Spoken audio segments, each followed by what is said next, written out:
Welcome back.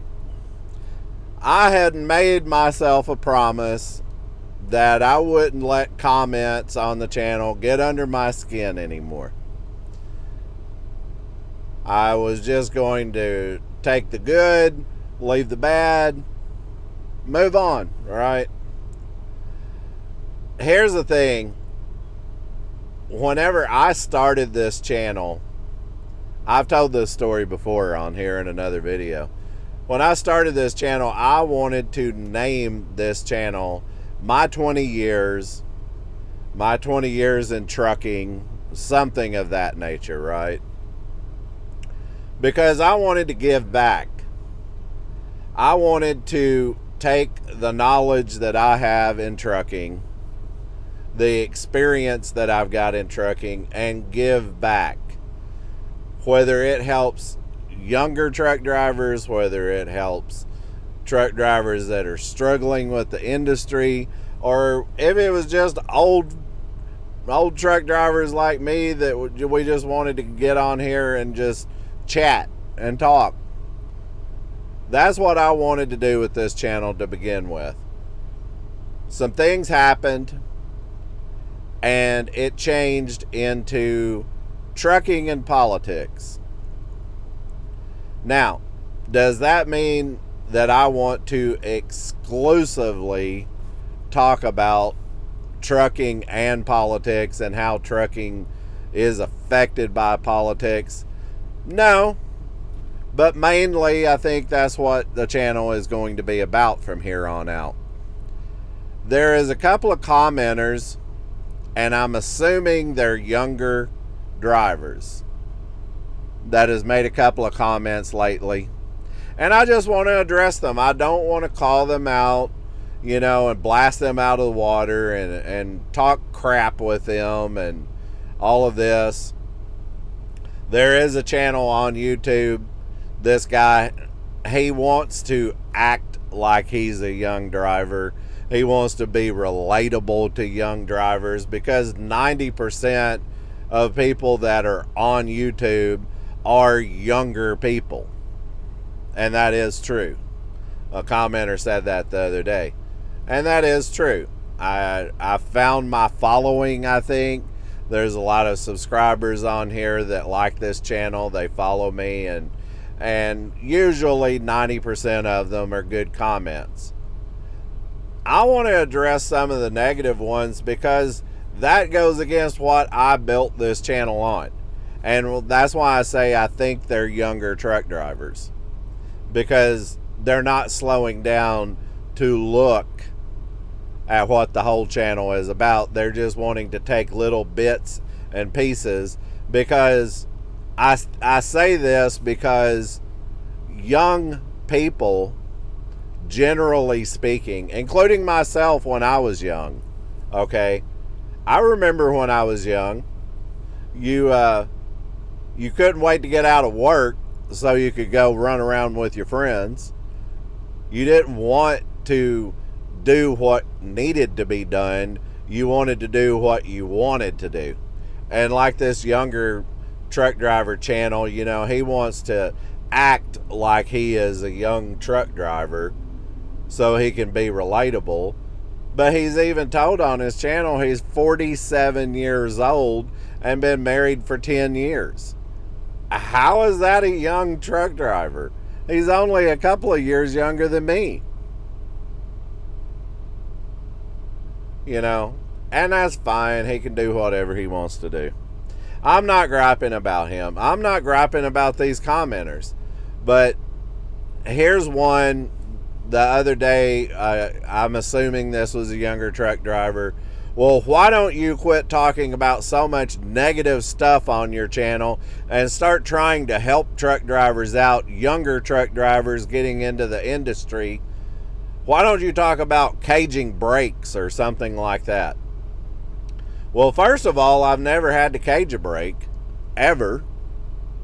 I have never had to cage a brake. Call me lucky, I guess.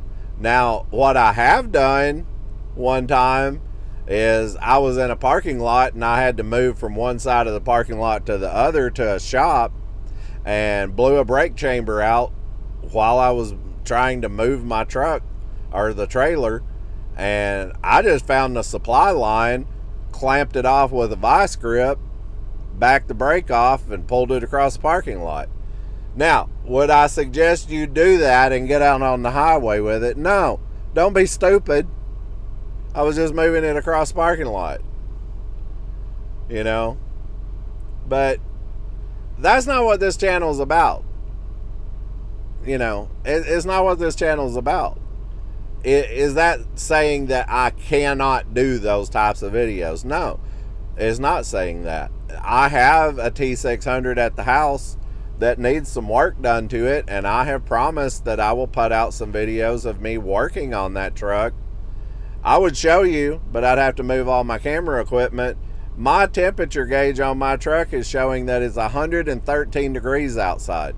I'm old, and I'm not going to get out there in 113 degrees and work on a truck that doesn't need to immediately get up back on the road. Okay? So no, I'm not going to do that right now. But what I will do and what I can do is I can talk about trucking and politics and how it affects the industry. And I can point younger truck drivers in the direction of not working for these corporate entities, these mega carriers that wants nothing but to destroy the industry so they can get another notch up on the ladder, and all they care about is their bottom line. Okay? That's all a mega carrier cares about. They care about their stocks, they care about their investment portfolio, and they care about their bottom line and what their investors want them to do. That's all they care about. And when I see these young drivers out here, they're going from Swift to Werner, and I'm making the move. I'm going from Swift to Werner. Well, all you're doing is just jumping out of one skillet into another skillet, and it's the same thing. That's what's irritating to me, is you don't see the difference. Any company that is so large that they are on the stock market, they're on Wall Street, they're one and the same. They're all the same company. They have different colored trucks, they have different logos on the side of their trailer, but they're all the same thing. If you want a real change in trucking, tell the mega carriers to go kick rocks and go to work for another company. Okay? That's what I want this channel to be about, is showing you don't have to work for these people. You can find something different. Now, there are caveats in this. If you live in a little small town of less than 700 people out in the middle of the backwoods, do you even call it backwoods, out in the desert of Utah, you're going to be severely limited on what you can do with a trucking company. Now, there may be some local stuff you can do. There might even be some regional stuff you can do. But if you're looking to be an over-the-road truck driver, more than likely, you're going to have to work for a mega carrier. It's just the way it goes. Luckily for me, I live just right outside of Memphis, Tennessee, but even my options are getting limited. There's 88,000 trucking companies went out of business last year. And that's what the mega carriers want. They want all these little small companies to go out of business. They want them to go out of business because that makes them bigger and stronger, because they have Wall Street. They have investment groups. They have money in the bank. They're just wanting to make more. It's greed and it's corruption. these mega carriers would like to have it down to like 2, 3, maybe 4 big companies, and that's it. And that's the only choice you have. That's exactly what they want. They want a uniparty, and they want globalism. They want somebody in China to work for one of the mega carriers here in the U.S. That's what they want. They want to control everything. And the more young people that get into this mindset, oh, Swift is cool, Prime is cool, working for Amazon is cool, you're just feeding into this. You're feeding into this globalism. And if you want to see this video as negative, that's fine. Here's one of the comments that I got from a subscriber here. Hopefully he was a subscriber. Commenter anyway. We'll go with that. But his comment was very, very vicious. And I'm going to explain something right after I read this. I keep seeing video after video about how bad the economy is and how bad trucking is. 1 week at a company that gave me, I work, he's abbreviating, WK. I work at a company that gives me 2 weeks vacation my first year, sick leave, floating holidays, 1 year salary, life insurance, 401k dollar for dollar, best med and dental, still 1 more paycheck for August, and I'll be $90,000. Still 4 months to go for the year. I don't even have 2 years experience until September 9th. If I'm just a flip-flop wearing steering wheel holder, new breed, and super trucker, then how come you have 40 years of experience and I'm kicking your ass? Well, I'm not offended by that. First of all, you've got a lot of your facts wrong, because I'm only 54 years old. That would mean that I would have to start truck driving when I was 14. Actually, I was on a truck when I was 14, but I wasn't driving it. Second of all, is this a competition? Are you really kicking my ass? I think we're probably close to being even, to be honest. This company I work for pays really well. What bothers me, and it's not about a competition between this subscriber or this commenter and me, what bothers me is somebody that did have 40 years of experience in trucking that wanted to go out and get a job. The trucking companies don't care anymore. They don't care. How would you like it as a young truck driver to put 40 years into something, and some kid walks in off of the street that just graduated high school, and they say, we're going to pay this kid the same that we're going to pay you? How would you like that? Put the shoes on your feet and see how you like it. The reason why is because they're making all of this uniform now. Listen to me. Listen to me what I'm saying here to you. The reason us old truck drivers are the way that we are, you have to think about something. I used to run Highway 95 from Las Vegas up into Carson City and whatever. I used to run that route quite a bit. I'm not from out west. I'm from out east. But I used to run that route. Back in the day, no cell phone, no AM, FM radio reception whatsoever out there. CB was hit and miss, depended on, who's got their CB on and where they're at. If you broke down out there, you were screwed. And the way we used to do it is I would sit there and just call and call and call on a CB, or someone else would just call and call on a CB. Somebody might pick up a bit and piece here and there, you know, and we would get some more information. Well, where are you at? What's your 20? What's your location? Are you broke down? Do you need something? Do you need something to drink? Is there something wrong with your truck? We would try to communicate with the person, try to find out where they were, and we would try to drive over to them if we could. The very least, we would get their company name or maybe a phone number, and we would call in to the company when we got somewhere where we could stop with a phone and call in. Nowadays, all of that is gone. You don't need any of that anymore because we've got these.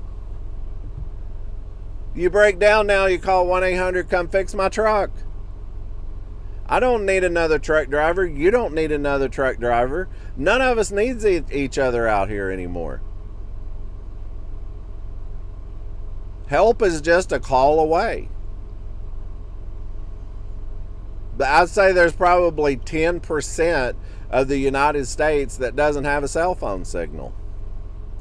If you're on a major highway or an interstate somewhere in the United States, more than likely you're going to have a signal. More than likely. Back before 2000, no. We needed each other. Now it comes to the part where I want to talk about this guy.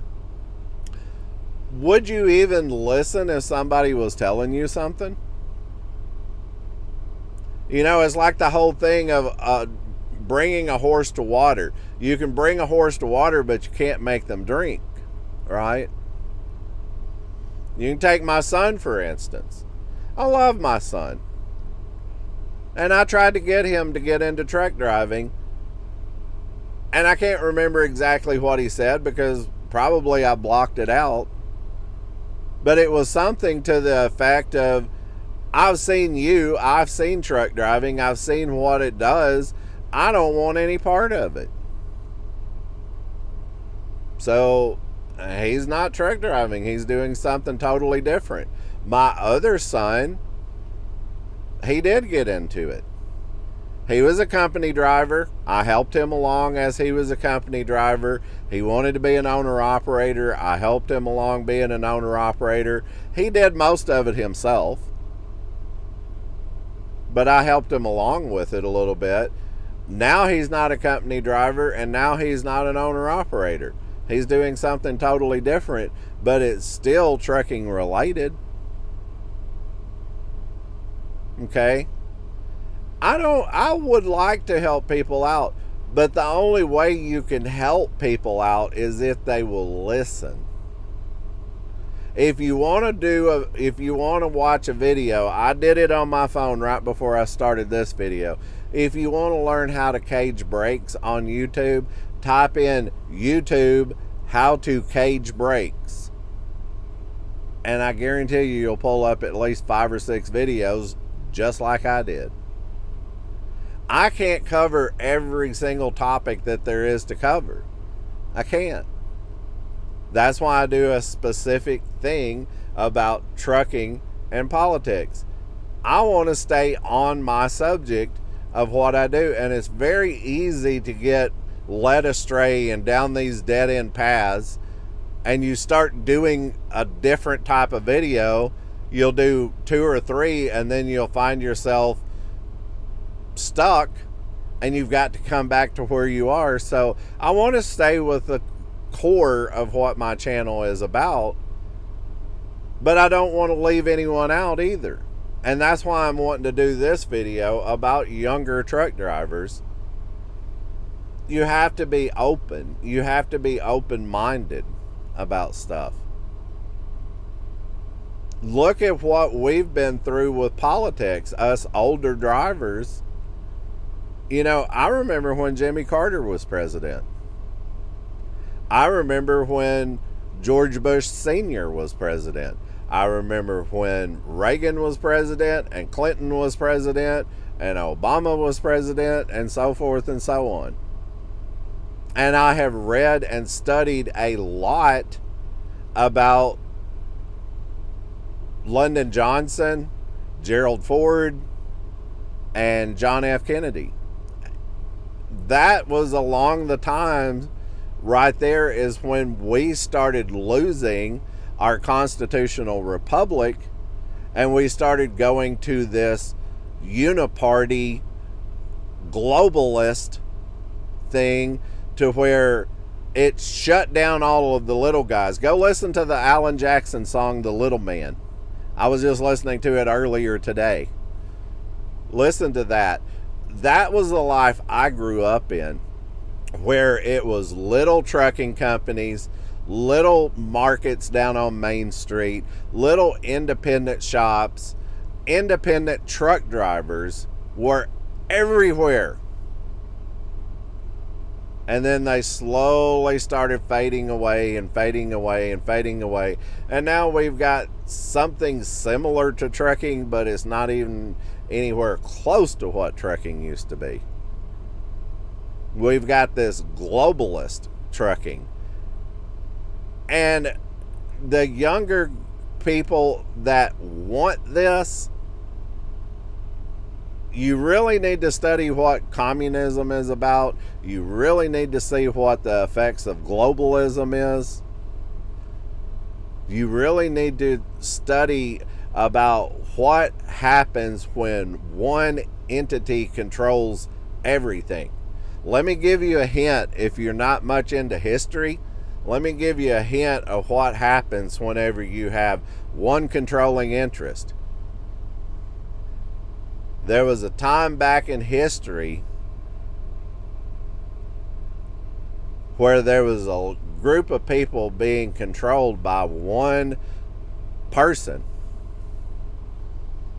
And that person led a government called a monarchy. And people had enough of that person's crap, and they shot a gun, and it was deemed the shot heard around the world.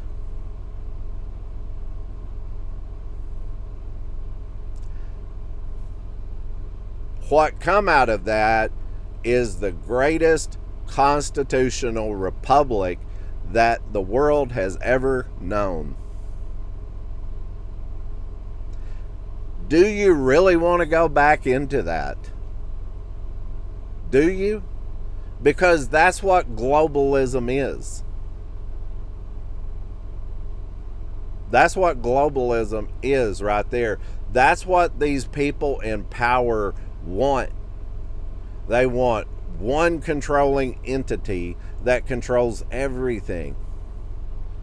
And when you have a trucking company that's got 15,000 trucks on the road, and they tell you what to do, when to do it, how to do it, they control your home time, they control everything about you, and then you say, I'm sick and tired of this company, I'm going to go to work for another one, and you just jump out of one and jump into another, and you're in the same position.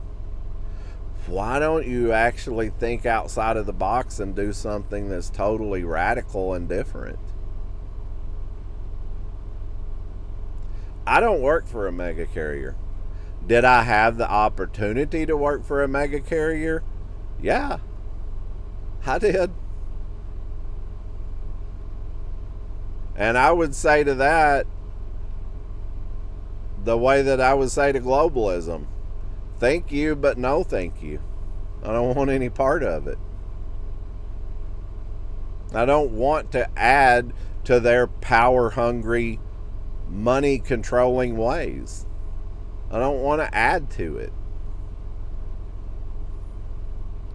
This is leading up to some videos that I've been wanting to do on this channel for a long time, is talk about globalism and talk about what situation the United States is in.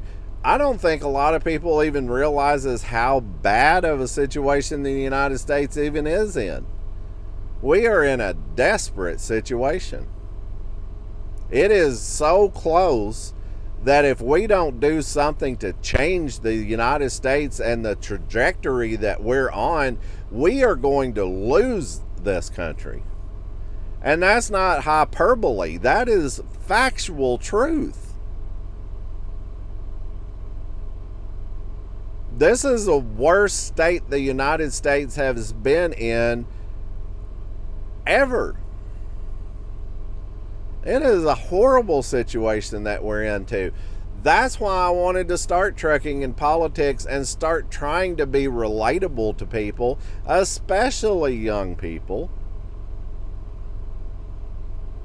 to try to get you convinced and to try to get you to see that it's not cool working for these mega carriers. It's not cool. There's nothing cool about it. But anyway, these commenters are not bothering me. They're upsetting me because this video this guy commented on was about my video that I put out about Martin Transportation. It really had nothing to do with what he was talking about. Maybe he was just being grumpy that day or something. I don't know. I don't know what he was really talking about, to be honest. And I've never said that I'm going to put somebody down because you're not on my level. Probably you're better than me. You could probably get out here and run 3,000, 3,500 miles a week. It would absolutely kill me to run that. So yeah, if we're getting paid by the mile, you probably are kicking my ass. I could do it when I was younger, but I don't want to do it now. It's too hard. I'm too old. I can still get out here and run. I can still get out here and drive. But not no 3,000, 3,500 miles a week. No, thank you. And I definitely don't want to work for a mega carrier that tells me that I have to stay out on the road 3 to 5 weeks at a time, when I can find something better on my own. So, anyway, we're going to get back to trucking and politics. I just wanted to clear this out. Young people can learn from older truck drivers. You just have to be willing to learn. You have to be willing to listen. You have to have an open mind to what we're talking about. It's not just a bunch of old hateful truck drivers out here that's griping about the young guys. I've got 2 sons, and I tried to get both of them to go into trucking. One of them wanted to, the other didn't want to have any part of it. Even to this day, he doesn't want to have anything to do with it. Can I change his mind? No. I can't. He's already got his mind made up. He's not going to do it. If you are a young truck driver and you've got your mind made up that we're just old people out here that's grumpy and gripey and grouchy and we just want to complain and gripe about everything, I can't change your mind. You've already made your mind up. The only thing I would suggest is you watch more of the videos and you try to have an open mind. We'll just leave it at that. So, if there's anything specific that you want, I put my email in all of the descriptions to the videos. If you want to come onto the channel and have a discussion, don't be scared. I don't bite. We can just talk. I'm not going to blast you out of the water. I'm not going to cut you down. I'm not going to condemn you. I'm not going to be condescending towards you. We'll just talk. Well, in the end, we'll either agree or we'll disagree. We'll agree to disagree. Or we'll meet in the middle. I don't know. But if you would like to come on, I offered it to this guy that blew me out of the water. I don't hate him. I offered for him to come on the channel and show his opinion. Talk about it. Help other drivers find what you've found that's working out so well for you. He never responded. Okay. Can't change your mind. I can't make you do it. Start your own channel up. You know, put your information out there. Anyway, I'm going to get off of here. My 2-hour break is almost up. I've got to be out in Georgia in the morning. So, everyone take care. Quit being so grumpy. We'll catch you on the next one. Have a good day.